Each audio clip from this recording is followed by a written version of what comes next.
I felt it back here and I felt the chomp, and like instantly it was just like a sudden rush of like pain, electricity go through my body like I'm frozen. Yeah. And it was like I couldn't move. We live? Yep. I'm feeling pretty good right now. Yeah, cause everything I've ever wanted is within my reach, but I've got to be impeccable whenever I speak. Oh, well, just for the audience's sake, obviously the host is a little bit nervous. I'll introduce myself. My name is Joseph Fisaha Gebremescu. I've known Fabian for a long time. My story today, which Fabian has so politely asked me to tell, is about my finger. I don't know. We'll try to zoom in on that. I don't know if you can see, but the top is missing.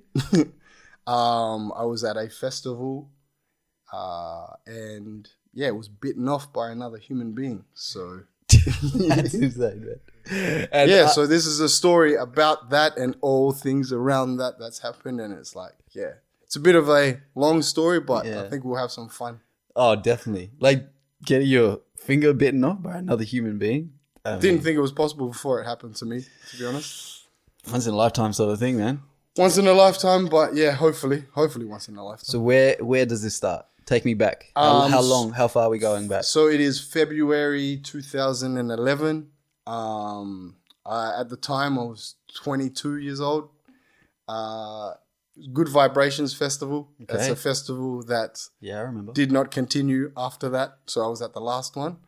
To just set the scene, Kid Cudi was there. Faithless was there. Ludacris was there. Erykah Badu, Nas. So it was a pretty big festival. That's a good lineup. It's a pretty good festival, you know. It was something that I was really excited for. Funnily enough, before the festival, just to kind of give you a bit of context on the type of person I was, I quit my job because I didn't get the day off for that day, even though I applied for it. So it was pretty much work gave me an ultimatum, work the day or quit, more or less. And so I called their bluff and quit. Right there and then? Pretty much the weekend before. I walked into my last shift and I said, yeah, this is my last shift. Damn. Just so I could go to this festival. That is commitment. Yeah, that's so that gives us some insight on the on mindset of a 22-year-old. Okay. You know, this is how important it was to me. So went there just like regular festival with the boys, couple of friends there, you know, vibes are good. And it was actually, you know, we'd just seen Erykah Badu and then Nas and Damian Marley came on. And then in between the break between Nas and Damian Marley and Ludacris, I'm with two people. I will just for privacy reasons, we'll call them person one and person two. Yeah, I like that. Person one approaches a young lady that was close to us, very attractive, talks to her. She's talking to him back. And in the meantime of the conversation, a gentleman comes up. We're going to call him enemy. We can call him enemy.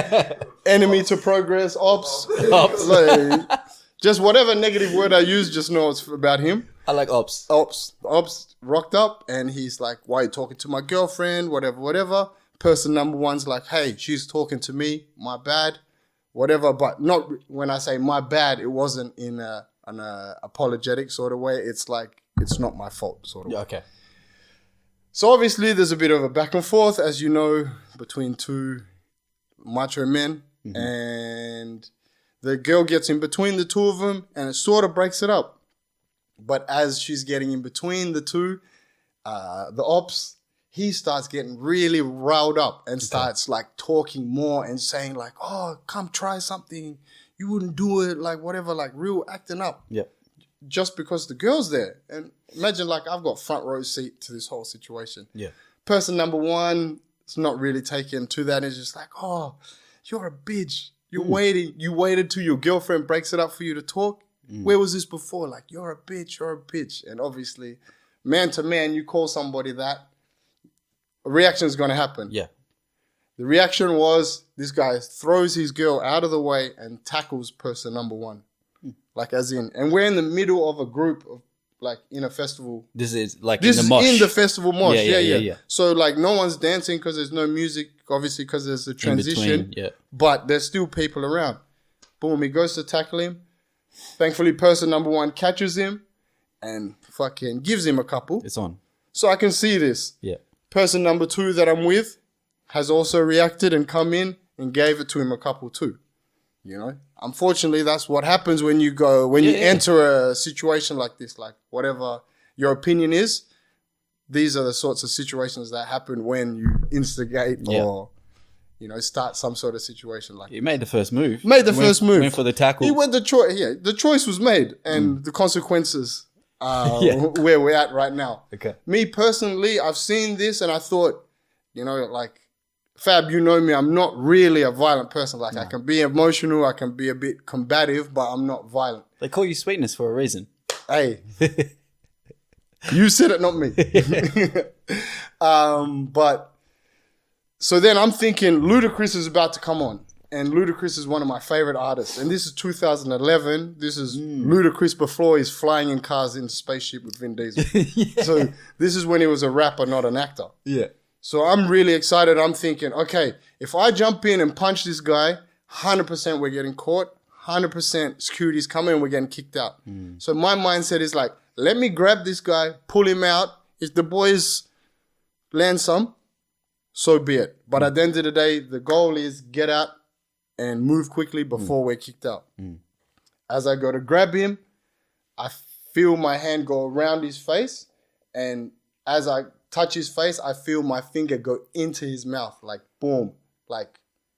And I'm telling you, Wait. Is he on the floor at this time? He's still in that prone position of where he was getting. He went for a tackle. Yep. But he's still being held there. So like you can imagine. Yeah. Like okay. if this is standing, this is how he is. So like legs up, but like across. So Yep. Gotcha. like I've gone in to pull him out. Okay. So as I've gone in to pull him out, my fingers got caught in the back of his mouth, and I feel my hand go in his mouth. The moment I feel my hand go in his mouth, I feel him chomp down. Boom. What's the back of the teeth called? I don't know. The molars? Any dentists out there? No. You know what I mean? Molars, I think. You probably know it because it happened. Probably something like that. But I felt it because Yeah. obviously I've tried it like on myself too. But I felt it back here and I felt the chomp. And like instantly, it was just like a sudden rush of like pain, electricity go through my body like I'm frozen. Yeah. And it was like I couldn't move. Somehow I managed to put myself to the front of his mouth. I don't know how long the process was from getting here to here, but in the process of that, I'm about to say something wrong. Person number 1 and person number 2 are gone. Okay. In that time. And now I'm looking at him face to face. He is getting dragged by people. He's got 2 people holding him, trying to pull him away, and I have my hand in his mouth. And I have my hand in his mouth and I'm paralyzed still. Like I can't punch him. I can't think to do anything other than try. You're frozen. Frozen. Because you know that chomp is come down. It's already hit. It's in. Yeah. So now I'm thinking, let me get it out. Because I've swung it from here to the front. I go to pull. Bro, I can't pull it out of his mouth. Well, he had locked jaw or something. So imagine through further research after the fact, I found out to bite a finger is as easy as biting a carrot. But you can't actually bite your own finger off because your brain will tell you stop. Okay. So obviously, unless you're not of sane mind, you can't do it to yourself. Right. But somebody else, you can get in there quite easy. And that's obviously why it's in his mouth. And me trying to pull it out, it can't come out because he's dug in. Yeah. He is in there. The next time I pull it, boom, I get it out. And bro, I am telling you, my whole hand is full of blood. Like if you've ever seen a Saw movie, any of the Saw movies, when they get a little bit of a limb cut off and you see instantly that blood, it's instantaneous. I'm telling you, like from the top of my hand to probably my forearm is covered in blood. And I'm just looking at my hand like, is this like, it's just a sudden shock of, is this real? Is this actually what I'm seeing? Yeah. And the only reason why I knew, like I woke up from that little daydream was I was with my girlfriend at the time and she's like, Joseph, look at your hand. And I turn and I look at her and she's got blood on her face, bro. How the hell did she get blood on her face? All of a sudden, I'm holding my hand like this, just again, full blood, walking through the mosh pit. And I'm telling you, the whole mosh split like the Red Sea for me. I had a direct access to the front. Like, no one tried to help me, but no one got in my way. And I'm just walking like this. That, really? Just walking like this. And whole hand, blood. I'm wearing a jersey. My whole hand is blood, full of blood. And so how much of your fingers got bitten off? So I'll show a bit of the photo, but it was pretty much to the tip of my nail. So this is my current finger.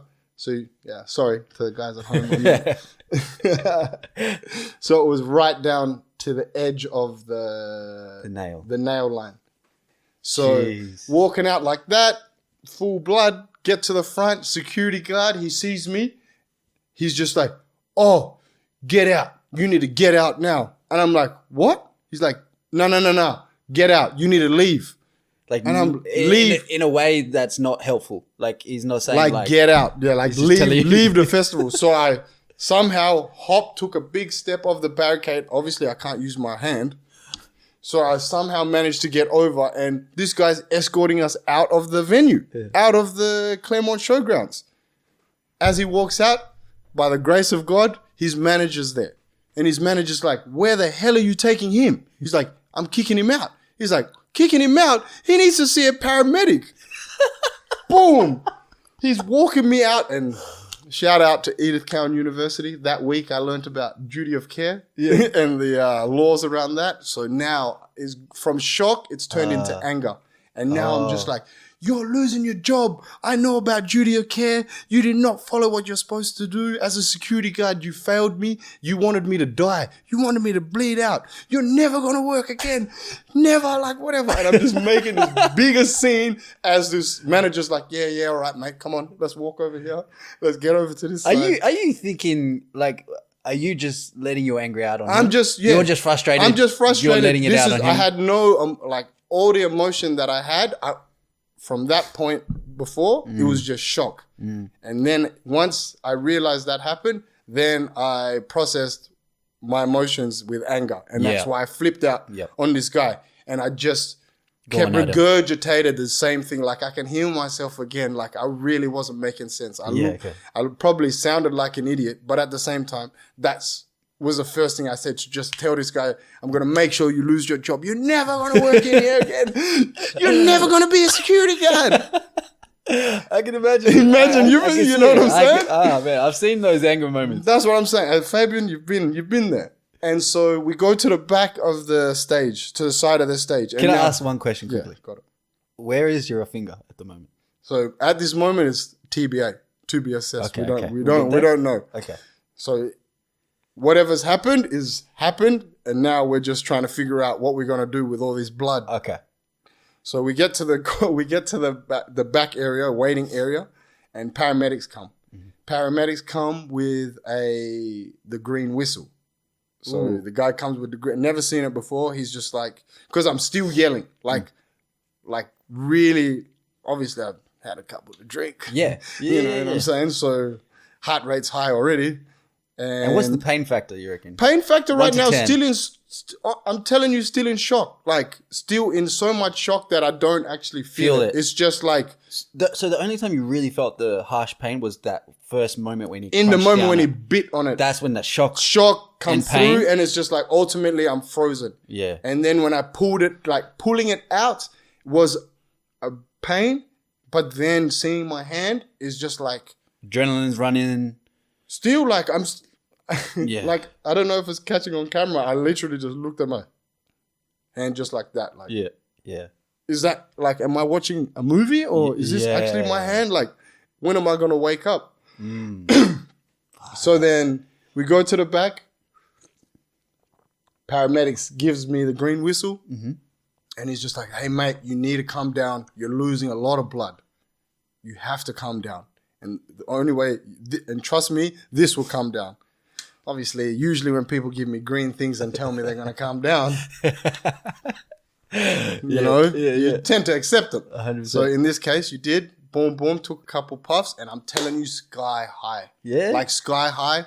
And shout out to whoever this paramedic was. All he was doing was cracking funnies, bro. Yeah? And I was just laughing. He was pure comedian. Like, it probably wasn't even saying anything funny. It's just maybe the effect of the green whip. Definitely, for sure. But he was making me laugh, and I just, for a moment, I forgot about the finger. And he was just talking.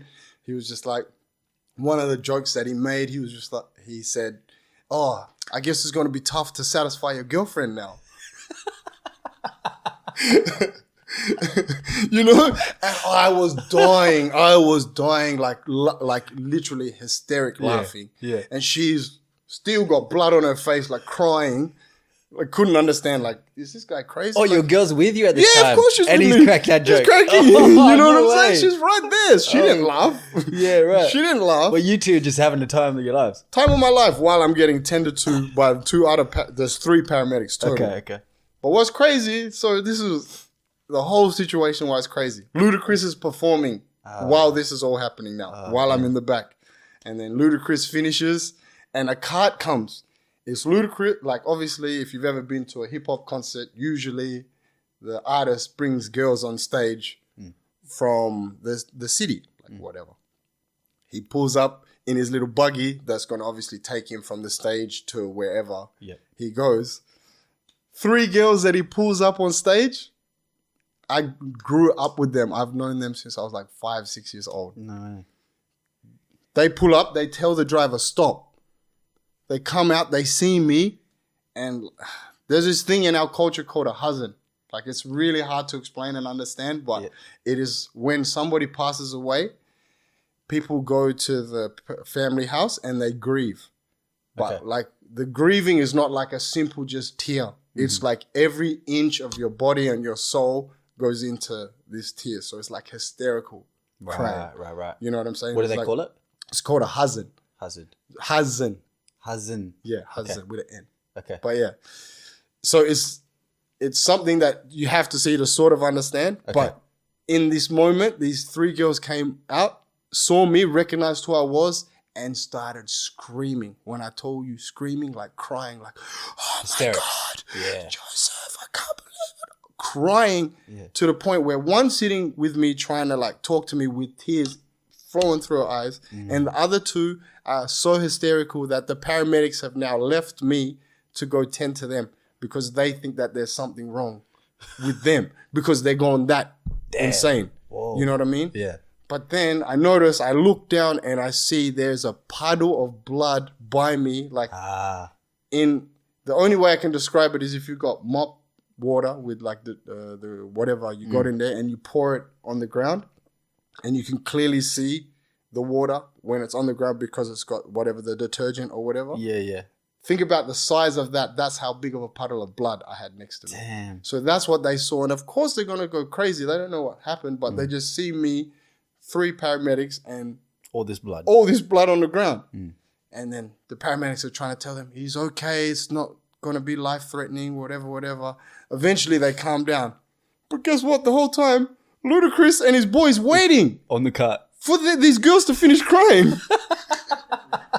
Imagine. And I'm just sitting there like, can you see Luda in the distance? I said, "What up?" No way. Me high on the green whistle. I'm like, "What up, Luda?" He acknowledged? You don't know. Cannot confirm or deny. Okay. But I did say, "What up?" So I saw him. So he heard me for sure because he was waiting for these girls. Eventually the girls go. And the paramedics like, "Hey, we can call you an ambulance or we can just take you to the tent to get checked." And I'm like, "Yeah, I'd rather just go to the tent." So they put me in a wheelchair. They walk me over to the paramedics tent. And I'm telling you, it's like 50 beds, completely empty. There's no one there. Yeah. So I'm like, whoa, busy night, eh? Get in. And so this was the first like photo I got to take. So as you can see, so Erykah Badu's there. Yeah. Nas and Damian Marley's there. Yeah. And then bang. Yeah, let me get a good look at this. Jesus. Whew. Oh, Man.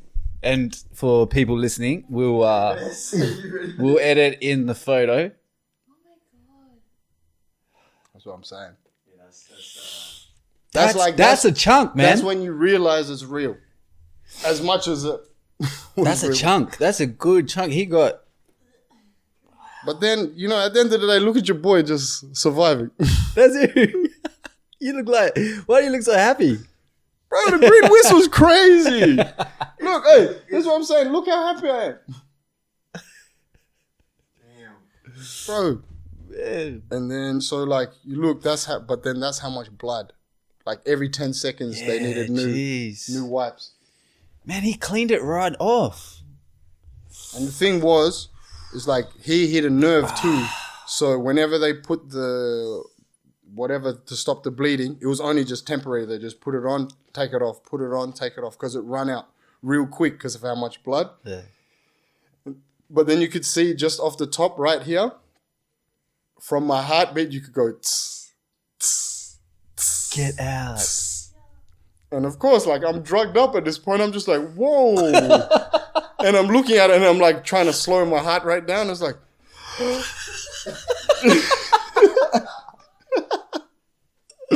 but still, like, it was like, doo-doom, doo-doom, doo-doom. Way. Like spurt. Like, psst, What? psst. It's coming out like And then that. you take a breath, slow your heart Slow rate your down, heart and down, it's... you know? I mean, I was doing deep breath. What is it? Breath work back then. Not really, but, you know, because it was still... Honestly, at that point, it was still sort of like funny because of how good the drugs were. Yeah. And that how green good whistle is it's morphine, right? I don't know what it exactly it is, but it's like purely like a painkiller. It goes straight to your head to the point where you really don't feel your body anymore. And like literally, I had a very serious flesh wound that they were constantly cleaning and trying to do up whatever. So then at that point, they say, you know, when we can't help you here, we don't have the means to hospital to fix your finger. You got to go to the hospital. Closest place was Charles Gardner. It was because it was in Claremont, and my girlfriend at the time, her friend lived close by, and she was already going to come pick us up. So she said, "I'll take you to the hospital instead of an ambulance going with the ambulance." Yeah. So obviously at this point, I have to tell the people that I'm with what's happening. And it's not that important, but obviously my boy Favor, everyone knows Favor. At some stage we'd lost each other during the night. He hits me up while I'm with the paramedics, and he's just like, "Oh, where are you? We're getting a taxi. Hurry up!" And I'm like, "Hey, bro, I'm not coming. My finger got bitten off. I'm going to the hospital." He's like, "Stop lying, bro. We're gonna leave. We're gonna leave without you if you don't come." And I'm like, "Bro, I'm not lying. I'm going to the hospital right now. My finger just got bitten off." He's like, "Yeah, whatever. Get home by yourself then." Hung up on me. He didn't believe it. He didn't believe me. Yeah. Fair enough. Yeah. At least they knew. Yeah. They knew at that point. So then now I'm in the car on the way to the hospital, and I'm like, okay, I got to tell my mom I'm not going home. Yeah. Call my mom. I'm like, "Hey, mom." She's like, "Where are you? Are you on the way home?" Obviously, you know, caring mother. And I'm like, "Nah, mom, I'm going to the hospital." Same thing. Yeah. And she's like, "Hospital? Why?" "Oh, my finger got bitten off." "Huh? Yosef, stop joking, please. This is not funny." And I'm like, "Mom, I'm not joking. I'm actually going to the hospital right now." Yeah. She's like, "Okay, which hospital? I'm coming now." I'm like, "Mom, sorry, you can't come. The police are waiting for me, and I'm not allowed to have visitors." She's like, "Yosef, why do you joke? I don't understand why you joke." I'm like, "Mom, I'm telling you." Please. Is this the truth though? The police are waiting? They told me, the paramedics told me, the police have already contacted us. Don't go with anyone. You can't have visitors until they've spoken to you. Right.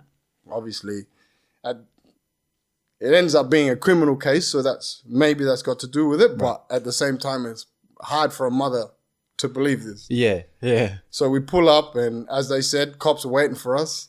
And while I'm getting like tended to by the nurses, they've like getting my statements, and I explained exactly what I explained to you. My girlfriend gets taken away, and she has to have the conversation with the police by herself. And this is probably we can check the time. So the time of the injury was, just before midnight. So I reckon we finished up with the police close to 3:00 in the morning. Damn. That's how long it took. She had to go home, and then I got checked in to obviously be a part of the hospital system. Yeah. And first thing they did, they had to clean it up, because what I found out is a human mouth is the dirtiest part of our body. So whatever diseases somebody has, especially if you've got open wound, it can be like a direct transmission. So I had to get it. First thing I had to do is get it cleaned. So the doctor at the time, he's giving me all the information about the clean. And he's like, oh, this is what we're going to do. We have to do this, blah, blah, blah. Pretty much telling me to try and guarantee as much that there's no infection. Mm-hmm. And then he's like, and this is like word for word, not lying to you. Like by this time, I'm sober as you can imagine, 3:00, 3 a.m. He's just like, oh, so what do you think about going home tomorrow? And I'm like, hell yeah, I want to go home tomorrow. What do you mean? He's like, but there's just one procedure that we can do right now to help you go home. Would you be interested to hear it? I'm like, hell yeah. This guy sounds like a salesman. You know, keep that in mind. So, and I'm like, hell yeah. And he's like, okay, yeah. So what we're going to do is, I hope the camera can see, we're going to cut your finger from here. If we cut your finger from here, it guarantees no infection. You get to go home tomorrow and you have no issues with your finger ever again. And I'm like, that doesn't sound right. No, does not sound right. No, yeah, sorry, no. Is there any other options? And he's just like, hear me out.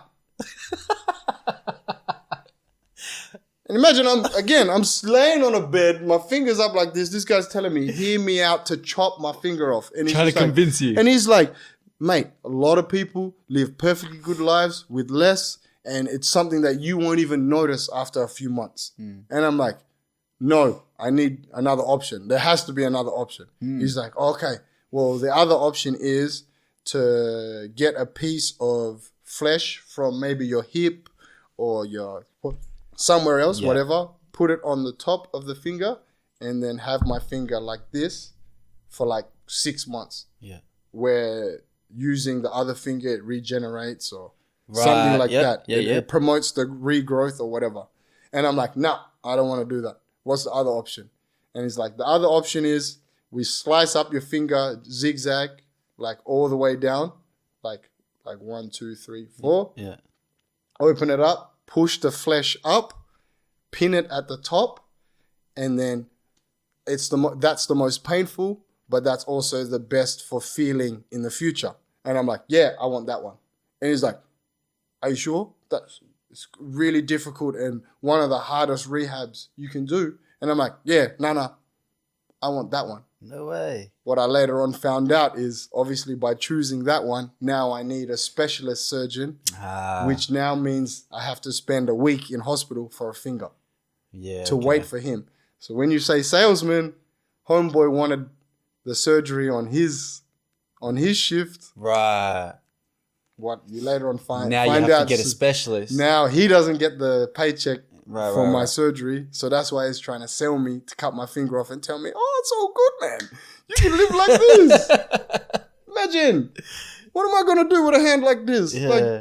Like, I have a friend who's lost the top of 3 fingers. And if he had a choice, I'm sure he wouldn't choose to have his hands like that. And now you're going to ask me to make a choice now? Like, what the hell? Anyway, so we go through, the cleanup's done, and I get put in like the public area.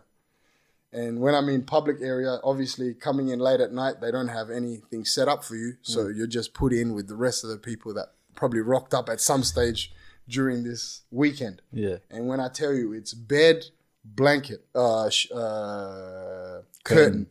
bed, curtain, bed, curtain, bed, curtain, where it's like 15 people in one room.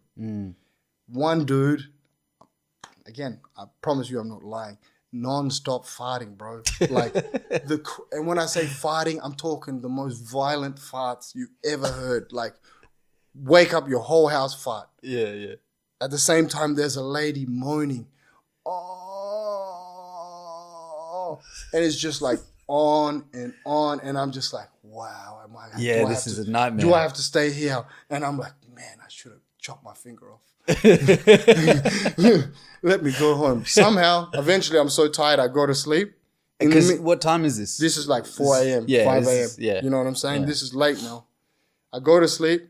Somehow in the process, my parents have eventually believed me.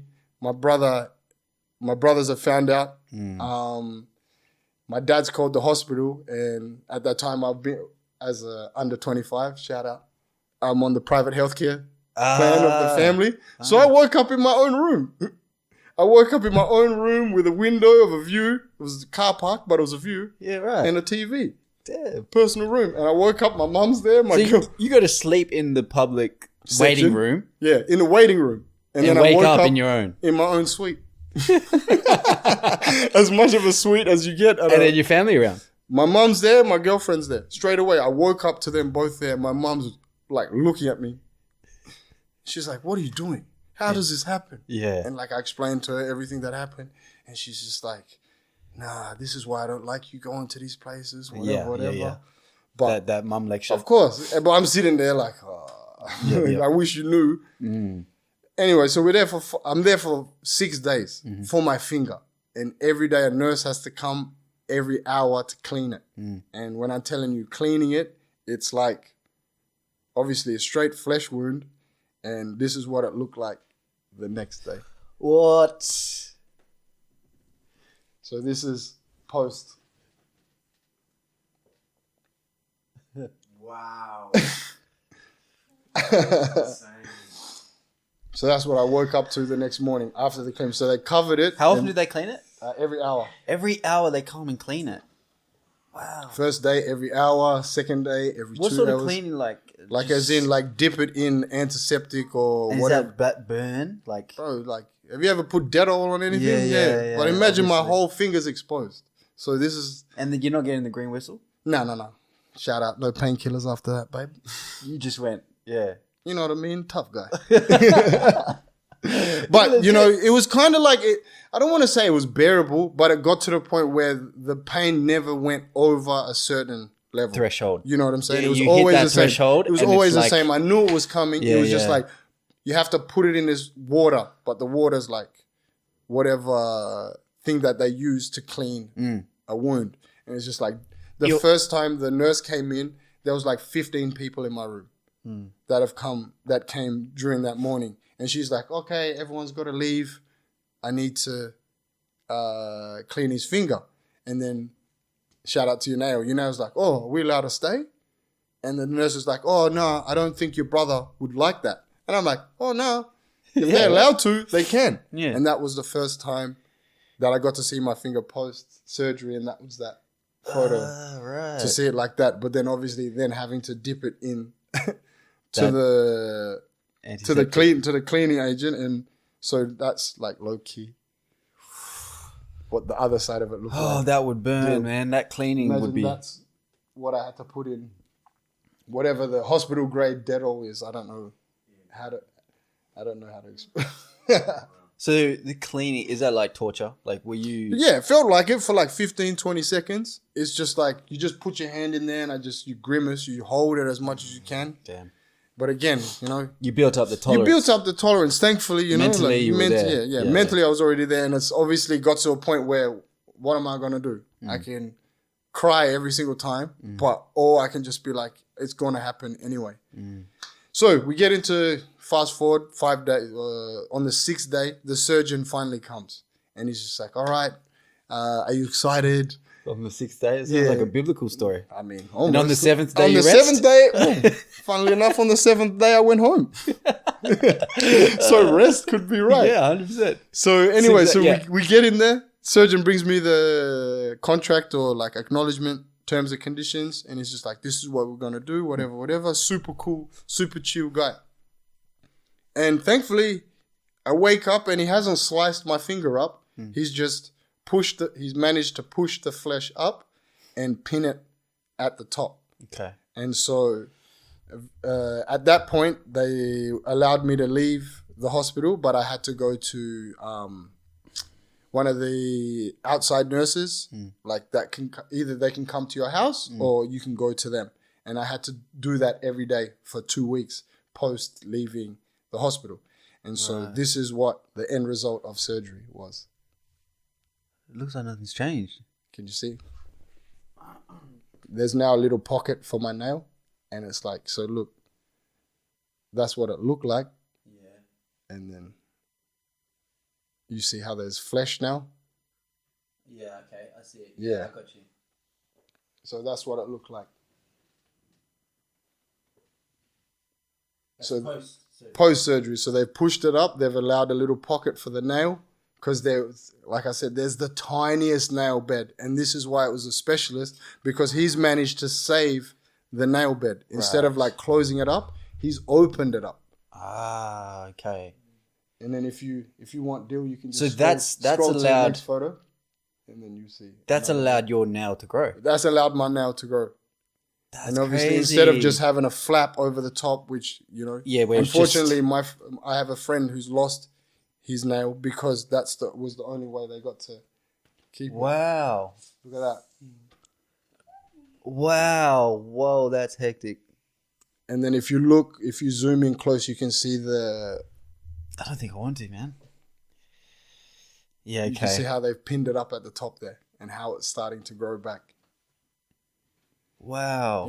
Honestly, as much as I hated on the first surgeon, I got to appreciate surgeons because 100%. The talent of this guy practically saved my finger. And, I'll show you some of the progress photos. Like, look how disgusting my nail looked when it's grown. Mm. That's the nail there, the little white bit? Yeah, look. Yeah, wow. See how long do you think? How long is this? If you click it, you'll see the date. March 31st. So that's 6 weeks after. 6 weeks? Yeah, okay. Yeah, 6 weeks. I'd say that's pretty quick. I mean, I don't know how long it takes. Exactly. I can't say I've only had any other, I haven't heard of any other experience. Yeah, me neither. But it was growing back. And what was crazy about it, I was at uni at the time and it's my right hand and I write with my right hand. And so it was a struggle in terms of just sort of doing anything really, because as you can see, like there's a huge difference now. Well, I mean, when I say huge, not huge, but enough to... Yeah, you can recognize it. And I had a moment of feeling like that vulnerability. Like it's a simple task, but I went to go reach for the remote and you don't realize it, but you touch everything first with your longest finger. Yeah. Like unconsciously you do that. Yeah. And so when I went to reach for the remote, I without sort of paying attention, I went and reached and missed. And I opened my hand and I didn't have the remote in my hand. And I sort of looked down and I looked down at my hand and I was confused for a second. And I thought, what the hell just happened? And then I realized, my finger's my finger's not as long as it used to be. And then shaking hands, if somebody doesn't pay attention and they squeeze your hand too much, like a little bit of pain there. My God, that's for me, that was probably the hardest pain because it's unexpected and it's sudden. Like going to the nurses is cool because you can kind of prepare yourself and it's sort of the same thing each time, but that sort of thing that kept on happening. And then it was probably about, I would give it 4 months till it was felt normal again. It was 2 months where I stopped having to go to a nurse. Yeah. It went from every day after the hospital for 2 weeks, and it was every second day for 2 weeks, and then it was twice a week for 2 more weeks, and then I could do it myself. Yeah, okay. Because then it wasn't I would say it took about 6 weeks for it to be fully healed, that the skin grew over it and there was no more open flesh at all. Ah, right. And then at that point, now I can sort of do it myself, and it's more just maintaining it. From surgery to, you reckon, fully healed? Fully healed? I reckon 6 months without any pain. I reckon a year. Without any pain. Yeah, okay. Yeah, a year. Because the nail itself grew in such a way that the nail was what was hurting me. So it grew like this, if you can see in the camera. Yeah. So the ends of the nail were pinching into my skin. Right. So like just the nail growing hurt. And then if somebody squeezed it, it's game over. Like some people would shake my hand and I would fall to the ground. It was that much pain. Right. But that probably lasted like the last time it probably hurt was close to a year after that. Yeah. But then from there, it was all good. But then obviously outside of that, it became the criminal side of this that's what case. I wanted to get into. So obviously this was dealt with the police. Yep. So the police are involved. Yeah, take us through that side. So this is where the fun stuff happens. So at that point, this has happened. The police have talked to us. They asked us if you knew who the person was. You know, person number 1, person number 2 was spoken to as well. My girlfriend also, and no one knew who this guy was. He was just whatever. I think it could have been maybe a month or 2 months later, close to it. Someone comes in, and we're gonna call her girlfriend's friend because she was my girlfriend's friend at the time. Yeah. And she was just like, "Hey, I think I know who bit your finger." She was through conversation through my girlfriend. I'm just like, "Oh, what the hell? How?" I was on somebody's shoulders during that time, and I saw the fight. And the guy who bit your finger is in one of my classes at uni. She went, and I told her, "Can you just go tell the cops?" Whatever. She goes, she didn't feel comfortable at first, but she went to the cops. She told her story. Warrant out for this guy's arrest. He turned himself in 2 weeks later. This would have been, so like if it happened in February, March, April, I reckon she spoke to the cops end of April. He turned himself in May. And then in May, I met my detective, the guy who was handling my case. Yeah, right. And It got pretty serious. Serious, because it's grievous bodily harm. Yeah. So like now I have irreparable, lifelong injury from somebody. So that's what grievous bodily harm. Even though it's only the tip of the finger, it's still What's your mindset with all this? Are you I want to I want to find this guy. I want to take this to the full extent of the law. To be honest, at this point, like I wanted street justice. Not gonna lie. I'm 22 years old. Especially at that time in my life, I knew a lot of people that were about that sort of thing. Yeah. And so, as much as I laughed about talking about it, and it was sort of funny that it happened to me. At the same time, there was a lot of anger and revenge was on my mind more, and retribution, and the fact that telling the story over and over again at that time especially made me more angry, because people would be like, "What are you going to do about it?" That's always a question. Right. Even my dad, my dad's not a violent person, but my dad's like, if you see him, you need to hit him. That's what my dad told me. Imagine. Yeah. And so everyone just used to be like, "Oh, we'll find him, blah, blah, blah." So like the hype is all around it. And imagine like in that moment, a lot of WA knew about it because it was on ABC News. It was on the local newspaper. And obviously Perth is small. Word gets around pretty quickly. "Oh, I know the guy." Yeah. "Oh, you heard about that?" "I know the guy." Yeah. And everyone just asked like, "Oh, whoa, you're the guy?" And it's like, it's kind of infamous. Infamous. It's like, not famous, but infamous. But I sort of lapped it up in a way. But at the same time, I know it was sort of affecting me because it was like constantly something that was talked about. Like I couldn't go to certain places without somebody bringing it up. Yeah. On top of the fact that like I had a bandage on my finger. So it brought more attention. It's kind of clear what was happening. So anyway, so we get to meet this detective. And at that point, the justice system is doing its thing. And he's like, "Okay, we got a court case. It's going to be in October. 2011. 2011, yeah. So just an aside, just to add to the sort of year that I had, in August of 2011, I ruptured my ACL. So now I'm limping as well as have a bum finger. So he tells us, "Yep, court date is confirmed. Because you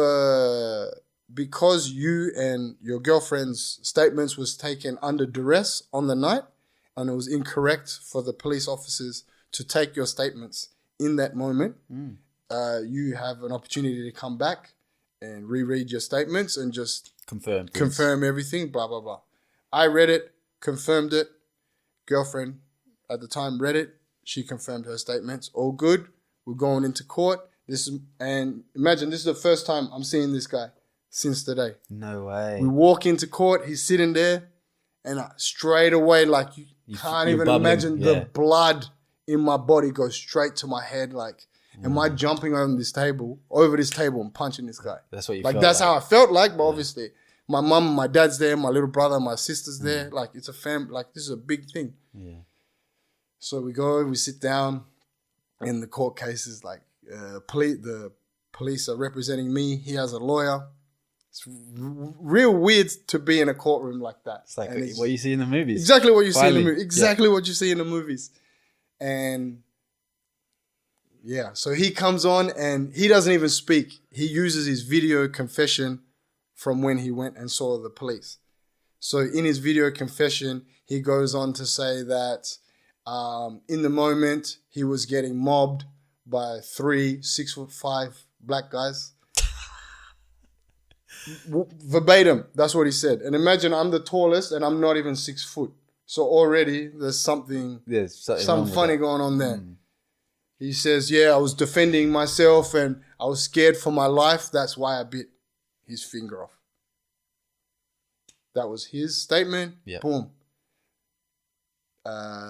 Obviously, because he used his video confession, there's no cross questioning. There's no. It's just that one. So then, I'm the next person to get called up. The defending lawyer or whatever. Yeah.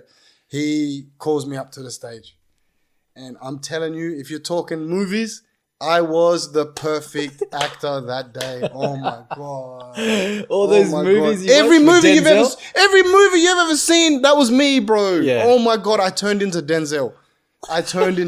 You can't even imagine. He's talking to me. He's just like, so you were there, setting the scene, good vibrations. Who were you with? Yep. Blah blah blah. What happened? Blah blah blah. I tell him the story the exact same way, and then he's just like, so. He puts it in a way like, so would you say that the reason why this fight happened was because of you and your friends? I'm like, no. I just said, no, I don't think so at all. But as in lawyer speak, he keeps going. He's like, but how, like, if I was to say that the reason why your finger got bit off was because you punched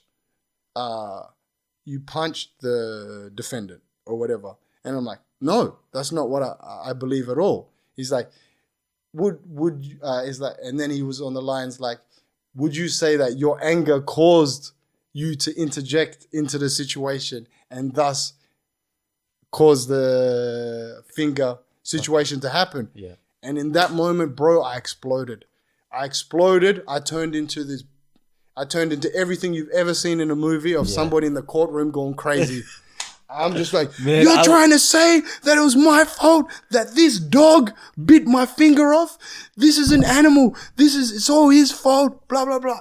Going off. Yeah, wow. Pointing at him, pointing at the lawyer, looking like an idiot, an absolute idiot. I finished my big fucking Academy Award speech. What does the fucking lawyer say after? No more questions. Yeah, wow. That's it. Set me up. Alley-oop. He threw me up the alley-oop. I put it between my legs, behind my back, slammed it. Slammed it, brother. Slammed it. Wow. What made it even worse, my lawyer was not prepared at all. Was he doing one of these? At all. He was just like, oh, if you can see in these photos, the bone is visible. Like trying to prove what damage he did. And then the judge is like, I don't see this photo of the bone. Where's the photo? The lawyer, like, again, if you see... So you guys are looking like rookies. If you see a shit lawyer on TV, this was this guy. He's wearing a police uniform. So it's not even my lawyer. He's representing the police. Right. He's looking through papers like... And I'm just like, oh. And I'm still on the stand and he's like, he told me, yep, no more questions. I go sit down. Anyway, couldn't have started it off worse. Yeah. Next thing, person number 1 goes on there. He tells the story and he's just like cool, sort of cool, calm. Yeah. But whatever. did a lot better than me. Yeah. Person number 2 gets called up, same sort of thing, says the deal. Does not really anything happens like in terms of the conversation, like emotionally or anything. So he's cool. Then they get his girlfriend, the guy who bit my finger. Okay. She goes on and tells her story. She says, I got hit by one of the guys. Can you tell me? The girl did. That's what she said. She said, I got hit. One of the guys hit me. Oh, right. I'm letting you know. So they're just blatantly lying. I'm letting you know, like, okay, listen, I live in a world where I feel like women should be believed. A woman's word should be taken seriously. Yep. But in this moment, bro, the attention was fully on him. If she got hit, it would have been maybe a wild elbow, not looking, or a hand going across. Yeah, going back. No one came and hit her. But that's what she said. She said, someone hit me. I can't tell you who. I can't tell you who means what. They all look alike. Remember, 6'5". That's what she said. She said, word for word. No. She said, I can't tell you which one hit me, but one of them hit me. Okay. So what the hell is that? How the hell can you not tell when we're clearly 3 very distinctly different looking people? Yeah. 3 different skin tones, 3 different hairstyles, 3 different body shapes. You know what I'm saying?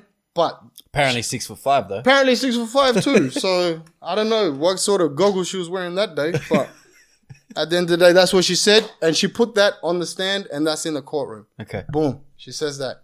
Next up, my girlfriend. This is when the fun starts. Okay. Remember there was an opportunity to change the statement. Imagine from February 11 right up until the court date, I was saying the exact same story. Same story, yeah. Fight's happening. I've gone in to go grab him and pull him out. And in the process of grabbing him and pulling him out, my finger got caught. On the stand, my girlfriend at the time says, I saw Joseph hit him. You didn't touch him though, right? Of course I didn't touch him. Because if I touched him, I would have my finger. Still. If I came with a fist, imagine you come with a fist, how does your finger get caught in somebody's mouth? And this is a story I've been telling for February, March, April, May, June, July, August, September, October. 9 months, 8 months, she heard the same story. And now on the stand, she said, I saw him. I saw Joseph hit him. And imagine, this is your girlfriend. This is my girlfriend, bro. What are you? Are you serious? Imagine in the courtroom. I'm like, oh my god! I reacted. Serious? Yeah. Oh my god! I reacted. The whole courtroom stopped and saw me put my head down. Like I couldn't keep it inside. Like you're supposed to have decorum in a courtroom, but I reacted, and I'm at the back. She said that. I was like, what? Anyway, no more questions after that. Her friend gets on the stage, on the stand. She says the same thing. Yeah, I saw Joseph hit him. Boom. At that point, you're looking like the bad guy, bro, court is adjourned. We'll send our verdict because I don't know what kind of courting system that sort of thing was that he didn't give his verdict on the day, and we left. And to be honest, looking back on it, the biggest mistake I made is staying with my girlfriend at that time because I just accepted the fact that I fucked it up for myself. Right. Like, it didn't matter what they said. I looked like an idiot on there. Yeah. I already proved myself to be exactly the person that the lawyer painted. So at that point, I was just like, fuck it. I lost. I know I lost. Who cares? And in the moment, literally, as we walk out of the courtroom, without even forgiving my girlfriend, I forgave her. You know what I'm saying? And I was just like, my family were like, why the fuck are you still with this girl? And again, 22, idiot, love, whatever you want to call it. That's how I felt. Stayed together. Didn't last very long for other reasons. But in hindsight, one of the stupidest things I've ever did to allow somebody who had the opportunity to say what my truth was. Yeah, okay, I understand what maybe you saw. Fair enough. If that's what you saw, especially in the moment, it's pretty easy to think somebody punched somebody when they go around. You know what I'm saying? Yeah. But after hearing the story, how many times you're still going to say that I punched him? Like, Anyway, so didn't really hear the verdict. And 2 months later, sets on the beach. Guess what I see? My detective. Random At sets on the beach doing patrol. Oh, right. Doing patrol. Yeah, he's a policeman. Not hanging out. Yeah. He's not on the dance floor. No, not on the dance floor. Okay. And I'm like, oh, and it's typical me, especially at that age. I'm like, oh, it's my detective. I'm like, everyone, this is my detective. Yeah. This is one of the good ones. Whatever, hyping him up. And he's like, yeah, how are you, mate? Staying out of trouble, keeping fingers out of people's mouths. And then I'm like, oh, speaking of that, so what ended up happening? He's like, oh, did no one contact you? And I'm like, no, I never heard anything. He's like, you could see the disappointment in his face. He's like, man, he got off, bro. Damn. Not guilty. He's like, it's self-defense. Damn. And he's just like, and I'm like, oh yeah, nah, it's all good, man. I thought so. He's like, nah, man, this is the detective. Like, Claremont's #1 detective. I don't know how he's on my case, but he at that time anyway, he was #1 detective. And he's just like, nah, man, it's bullshit. He did it. He knows he did it, but that lawyer was good. And on the day, it's all about what type of lawyer you have. It's like, I'm sorry. It's like, I apologize, whatever. I wish we could do better, blah, blah, blah. And I'm like, no, it's all good. Thank you, whatever. And at that point, it's kind of like you got a bit of closure, but it's also something that I thought already was going to happen. Like, I'm not stupid. So I know. At the time when you heard that verdict, you weren't really disappointed? Yeah, because it's kind of new. And this is December. This is December now. Okay. So October, November, December. Right. So you already knew. Like, I know the way I acted was ridiculous and did not help me at all. Yep. On top of the fact that my 2 main witnesses snitched on me practically. And then, so at that point, it's kind of like, whatever, water off a duck's back. But at the same time, I haven't seen this dude. And so, we talked about this. There was a rewind at Villa. And, as you do, you're just enjoying yourself. This is a couple years later, though. This is not a couple years later. This is probably January or February 2012. This is like... we definitely weren't there then. You weren't there? No, I was there. Not 2012. Would it have been 2012 or would it have been 13? I turned 18 in 2013. Yeah, sorry. Yeah, 13. So it would have been 13 then. And Adam was 18, so it would have been at the end because he's the last one. 18. He's November. Yeah. So it would have been after all those boys turned 18 because they were all there. All the boys were there. Yep. It would have been... When are you born? 95? 95, yeah. Yeah, so you turned 18 in 2000. 2013. But you're the first person, aren't you? Yeah, January. Yeah, so, and the boys would have been out. No, it was okay. 2014. Yep, because all the boys were there. It was one of the... It wouldn't have been 2012. Guarantee that. Yeah, that's right. 2014. So imagine, during that time, we don't see each other at all. We're in the same city, but we just don't see each other. Timeline, anyway, 2011. End of 2011 is court case. Yep, the verdict comes out. 2013's finished. The 2012's finished. Yeah. Probably seen him once. Yeah. Like randomly, but nothing happens. 2013, nothing. 2014, Villa. This is the night that Deal remembers. So imagine he comes up to me in the club. It's ending. He sticks his hand out to me and he's just like, bygones be bygones. I know everything that's happened to us, but I want to put it in the past. With his hand out like this. And I'm like, bro, if you don't put your hand away from me, I'm going to fucking knock you out right now. And he's like, what's all this for, bro? I'm trying to make peace. I'm like, bro, there's no way we make peace unless I break every one of your teeth. And he's like, why are you talking to me like this? And I'm like, bro, enough. Let's just go outside, me and you, right now. Let's just go outside. I don't want to talk anymore. Let's just go outside. He had a couple friends with him. I picked up one guy and I said, hey, bro, can you come outside with me right now? He's like, nah, man, it's good in here. I'm like, nah, the guy that bit my finger off is starting on me. Yeah. And he's like, oh, straight away. He knows about it. Boom, let's go. Goes outside. We go outside.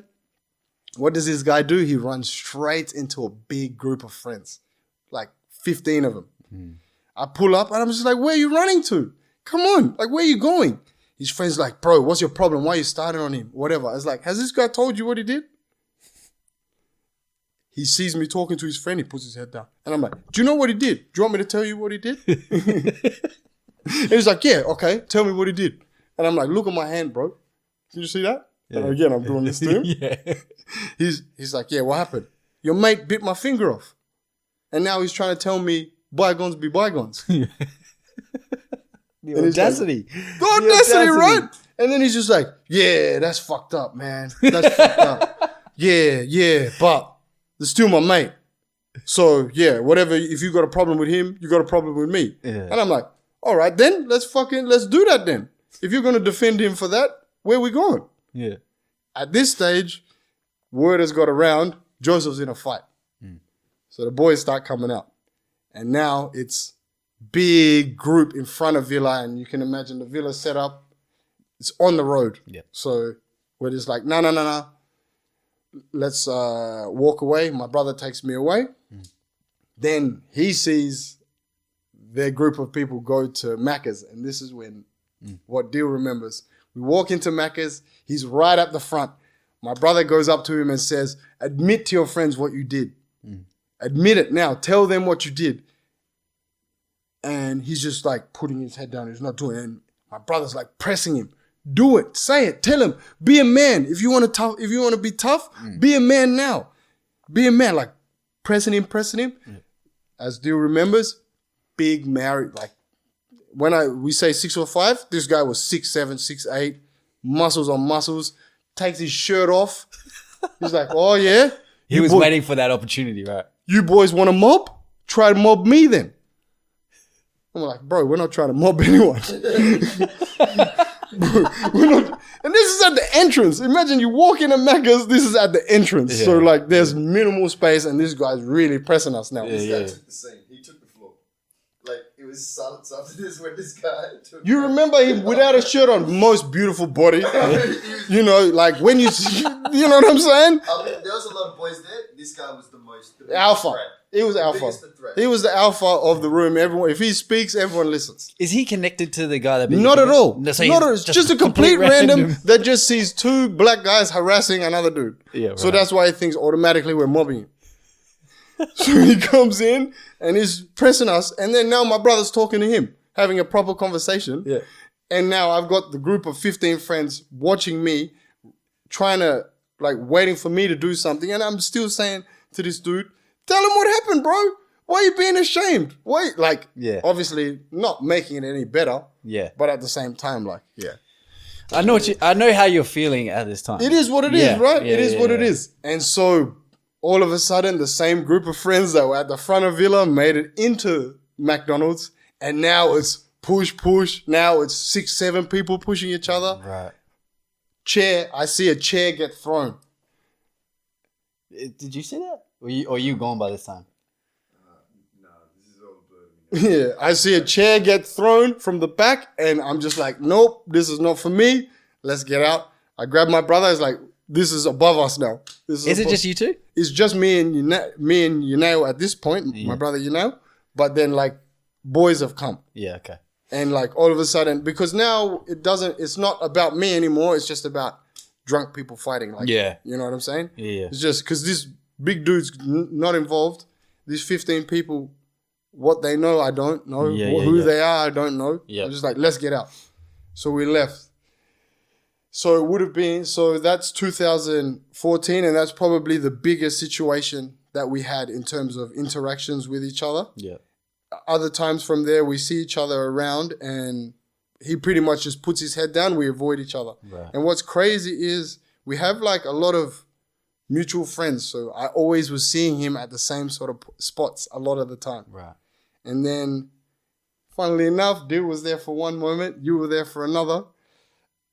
We're all hanging with the boys. And I randomly get a message from a random person I'm not friends with. And I just want you to read this out loud. You want me to read it out loud? Read the date. Don't read the name, but read the date and then read what. 17th of August, 2015. 2015. You want me to read the message? Yeah. What was the date again? 17th of August. 17th of August, 2015. The incident happened on February 11. 22:55 the time. 22:50. So 8. 11 o'clock. Call it 11 o'clock. Yeah. So 11 o'clock. So yep. Read it. Hi, Joseph. I know this is 5 years too late, and I do not expect your forgiveness. You have no reason to forgive me. I just wanted to say I am sorry for my actions. You and your family did not deserve any of what happened, and it is my biggest regret in life. I am sorry, and I will always be sorry for what happened. Damn.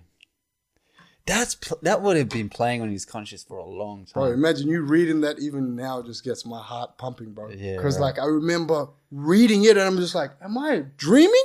Yeah. Like, what the hell? Like, how does this happen? Like, no way, it's real. Like, I had to stop and I gave my phone to my brother. I'm like, can you please read this and like make sure it's real? He read it and I think you're triggering a memory for me. I think I can remember him reading it out loud. He read it out loud, remember? And then he started writing a reply. Yeah. And then I said, no, you're not replying. I left him on scene. That's it. I left him on scene. So this is August. Damn. Wow. That's a trip. Yeah. Okay. Because I do remember that night then. Yeah. Right. And we sat there talking about it. Like, what are we going to do? What am I going to do? Like, whatever. And so that's August. September the following month is Listen Out. Another festival, funnily enough. You in festivals, eh? Me in festivals. So reading that, I just sort of, whatever. I don't want to respond. Ignore it. It's, out of sight, out of mind, right? Never really thought about it. Sort of thought about like how I'd approach it. But for the most part, I just thought better to just leave it. Like, I don't want to acknowledge it. I don't want to trigger anything. It's now 4 years later, 5 years later, and I've sort of I've moved on with my life in a way. Yep. So it's not like the vengeance is not really on my mind anymore. Yep. You're over it. I'm over it. So listen out. Listen out. We get to listen out. It's great. Again, as all festivals are, starts off amazing. And I just there's a moment where now I need to go to the toilet. I left the group and I'm by myself. And sort of to bring back what happened before, like when I told you when the incident first happened, how the crowd parted ways and gave me a space. Again, like I swear on my grandma, like I promise you, like I'm not like, I promise on my grandma, this is exactly what happened. All of a sudden to the toilet, there's a direct line, like there's a line of the crowd that has given me access to go to the toilet. The Red Sea parted again. The Red Sea is parted again. But who's at the top of the Red Sea? The ops. Swear on my mom. You can't avoid each other. I'm walking to the toilet. He's walking back from the toilet. Like, there's no way to like zigzag. I'm not scared of him. So why am I zigzagging? Yeah. So I'm walking directly in his direction. He's walking in mine. Again, our eyes lock. I look at him. He looks at me. He puts his head down straight away. He walks past me. As we walk past each other, I stop. The only way I can explain it is a sudden rush of like emotion gets from my feet all the way up to my head. I just feel it. And I just like... Electricity, bro. It's one of the craziest feelings. Like it literally stopped me in my path. I turned around. I tap him on the shoulder. And I'm like, hey, bro, I know it was probably hard for you to send that message, but I want to tell you I really appreciate it. At the end of the day, we can't change what happened, but I forgive you. I accept your apology. I just want you to let you know you don't have a problem with me anymore. Damn. Shake his hand. I go to shake his hand. Bro, this guy jumps on me, starts crying. Oh my God! I've been waiting for this day my whole life. It feels like, you don't know how good this feels. Crying on my shoulder. And I'm just like, yeah, bro, it's all good, man. Yeah, I understand. Far out. I'm just crying. Damn. I'm telling you, crying. And I'm waiting for him. Yeah, no, it's all good, bro. I understand. Whatever. Bro, he gets off me. We shake hands, and I'm like, yeah, no, whatever, trying to keep it all good. Yeah. Then he's just like, hold on one second, let me drink this water. This is the kicker, huh? Sorry if my emotions again get to me saying this part, because this is a pretty intense part. So after all those tears, crying, saying you waited, whatever, he says to me, hey, bro, So I feel like this is the start of a really good friendship.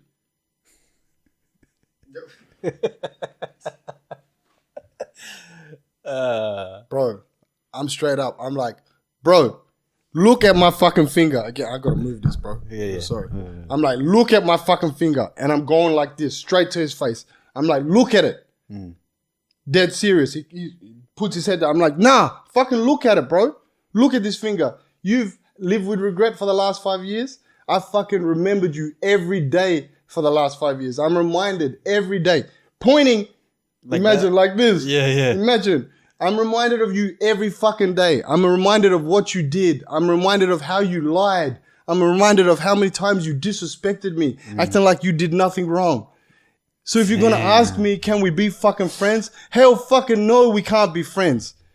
The day I would even consider you being my friend, I have to break every single one of your teeth first. I have to put you in your place first. We can be friends? Fuck no. No way. And I'm fucking giving it to him. I have to, and I said to him as well, can you imagine?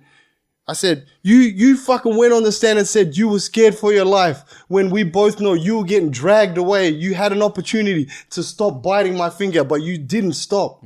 You had my finger in your fucking mouth, bro, and you didn't stop. I tried to pull it out. You didn't let me. You're telling me you're scared for your life and we want to be friends. Are you fucking serious, bro? Boom, boom, boom, like pointing at him. Imagine he's with a girl now, not the same girl he was with before. She's trying to pull him away because I'm getting in his face. Yeah. Fair play to the boy. He pushed her away and he fucking sat there and took his medicine. Yeah. And I told him straight up, I'm like, bro, when we see each other, there's no problems. I'll tell all my friends to have no problems with you. You can be safe. You don't have to worry. Walking around Perth, you don't have any problems with me. In the same way I expect to not have any problems with you. But if you even think for 1 second we can be friends, you need to fucking change that thought straight away. If you see me, don't even fucking think about saying hello to me. Not even for 1 second. And I'm like, I know we have mutual friends. If you're with one of my friends and you come and try and play some funny shit trying to say hello to me, I will fucking embarrass you in front of all your friends. I haven't told them shit. Imagine, you didn't see, we have 59 mutual friends on Facebook. On top of mutual friends that we probably don't have on Facebook. And I'm like, I can fucking embarrass you. Don't fucking try no funny shit. But at the end of the day, we're cool. I forgive you. It's all good. That's it. Give him my hand. He shakes my hand. Boom. We walk away. Bro. I don't know. The only way I've been thinking about how I would best explain this to you. In that exact moment, I swear again, on my mom, on my grandma, on my grandma's grave, on my grandfather's grave. Yeah. Michael Jordan against Cleveland when he hit the jump shot. Yeah. You saw how he jumped and pumped his feet. Bro, punch. I did that in the middle of fucking Listen Out. By myself. I'm fucking celebrating as if I fucking won a playoff game. Yeah, right. Bro. You reckon that was the street justice you were looking for? Bro, that was a part of it. My God, I'm letting you know, whatever justice did not exist for me until that moment, bro. Right. Like, I never in my life have felt so good about how I handled a situation. Like, I am like free. There's no regret. There's no like payback, vengeance, nothing. Subconsciously, I'm not thinking about it. As much as I said that I've moved past it, deep down I didn't. Yeah. Because I know this guy's walking around still acting like he did nothing wrong. Yeah. You know what I mean? Yeah. At the end of the day, when I see him previously, the blood still comes pumping. Yeah. Like, shit, what am I supposed to do? Yeah. What do people expect me to do? Like, somebody will tell me, oh, so-and-so's here. And then it'll be like, oh, shit. Yeah, that instant, like, what am I going to do? Am I going to ignore him? Am I going to approach him? Am I going to confront him? And I guess all the other voices are telling you like even your dad was like, even my dad, that's what I'm saying. And my dad would bring up, it's like, did you ever find the guy? Yeah, right. You know what I'm saying? But then in that moment, bro, I fucking tied up a loose end. You know what I'm saying? Like, blew out a candle, like whatever metaphor you want for it. Yeah. It was just like that chapter in my life, like as much as I'm laughing, as much as I like, tell the story in like a funny way. It was a really traumatic situation for me. And it was something that, you know, to go through while even though like I minimized it as much as I could, it did really affect me in more ways than I imagined. And I really had to question my manhood in a way, because the way other people were telling me how I should approach it, or, you know, what I should do. It's the other voices. Whereas me personally, I knew I'm not even capable of the things that they're telling me I should do. But at the same time, I felt like I should have been. Like I should have been the guy that first time I see him, just knock him out. Yeah. But like it wasn't in me. But what was in me to give him, after obviously, you know, a sincere apology, whether or not it was late or whatever, in that moment, forgiving him, for me, gave me that freedom, gave me that peace of mind, gave me that sense of achievement in a way that, bro, you handled this fucking perfectly. Yeah. In the completely opposite to how I demonstrated myself in the courtroom. You know what I'm saying? I was emotional that day, and look what happened. I lost a fucking court case. And regardless of what the other witnesses said, I know I lost the court case for myself. But now in this moment, I handled myself perfectly. I didn't get tricked or baited into this bullshit, let's be friends stuff. But at the same time, I was just as serious as I've ever been. Nothing was misunderstood. There's no disrespect. To the point where now, funnily enough, when I see him around, he follows his instructions, puts his head down, ignores me. If he's in a group of my friends and I approach, straight away he leaves. Shout out to him. But what's cool is, like, at the end of the day, I'm a human being. Like, I recognize people make mistakes. I recognize in moments, you know, we can do stuff that we regret. And, you know, we have to obviously be willing to recognize that. And I think he's done that. So there was a moment at Sunset, you know, shout out to Sunset. I take photos there and I see him there. And he sees me again, approach him, and he puts his head down, trying to make sure he doesn't see me. Catch a photo? Imagine, I tap him on the shoulder. He turns, he looks. It's like he's seeing a ghost. And I'm like, hey, bro, do you want a photo? He's just like, huh? What? Photo? Oh, yeah. Oh, can I go get my friends, please? Can you wait for me? I'm like, yeah, sure. No, I'll only be like a minute. I'm like, yeah, bro, sure. Just go get your friends. He's like, okay, thank you. Goes, gets his friends. I take the photo, and he comes up to me. He's like, oh my God, thank you so much. I really appreciate it. Blah, blah, like trying to be real thankful and apologetic. I'm like, nah, bro, all good. Left it, and that's the last communication I've had with him. Wow, man. This story comes real full circle, man. I mean, this goes back to the title of the show for sure. First of all, that's what I thought I was going to do, but you made a new segment. So whatever. I mean, that's one hell of an experience, though.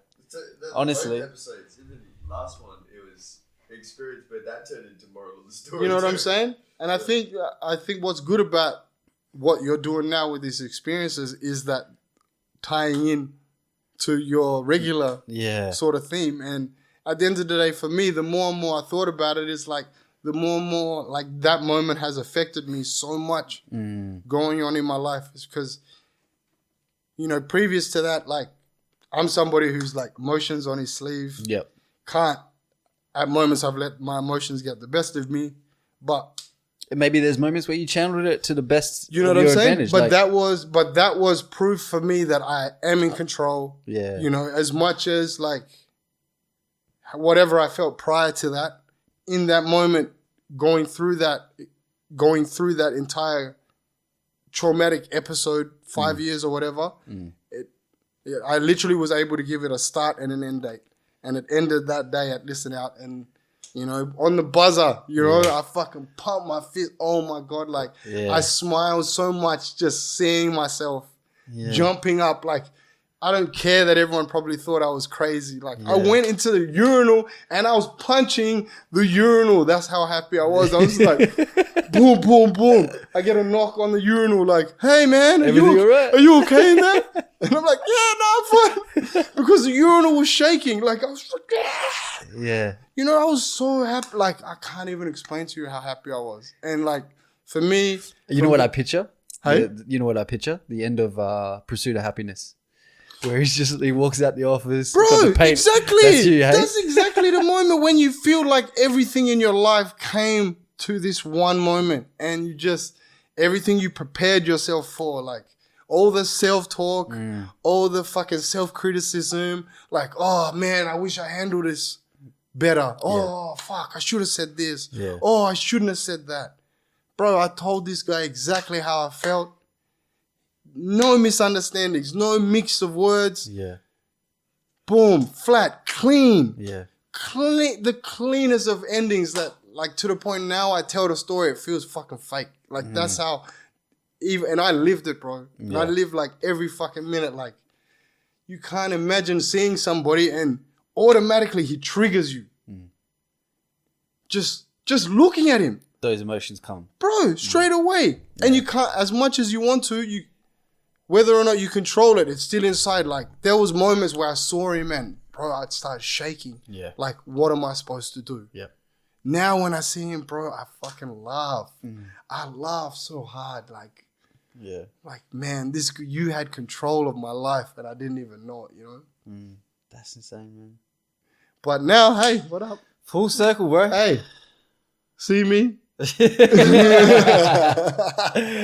Joey, man, I think we'll leave it there. Hey, thank you so much, hey. Man, that was a movie. And I know part of the story. Yeah, but to hear it full. From top to bottom, it's pretty intense, like, sort of experience. And I didn't want to, I wanted to give you as much of the detail as possible because, like, each thing sort of, like, you needed it to make sense. I know, yeah. It all connects. And at the end of the day, I wanted to leave with some sort of quote or something, but I honestly think for me, like, hey, forgiveness is hard, but, hey, forgiveness is freedom, man. I'm telling you, forgiveness is freedom of your mental health, physical health, all of that. Like, you keep your pain in your body and you don't release that pain until you resolve it. And usually the only way to resolve something like that is through forgiveness. And, you know, at the end of the day, I'll never fucking be friends with this guy. Forgiveness doesn't mean... Yeah, best friends forever. Yeah, fuck that. No. Bro. Yeah. Like, if this guy ever talked to me again, like, I don't know how I'm going to react. I'm not even going to lie to you. But at the same time, like, the position I'm in now the happiness I'm in now is only because I had that opportunity to forgive him. And I think your heart's pure. You've gone through it. Man, Joey. Just say that one more time. Your heart's pure? Thank you, bro. Yeah, the sweetness. Yeah. Joey, bro, appreciate you for telling us the story, man. Your brother. Hey. Yeah. Thank you. Thank you for having me. Thank you for giving me the platform. You know, let's blow this up. Yeah. Finger stories. If you got any other finger stories. Cut. That's that action.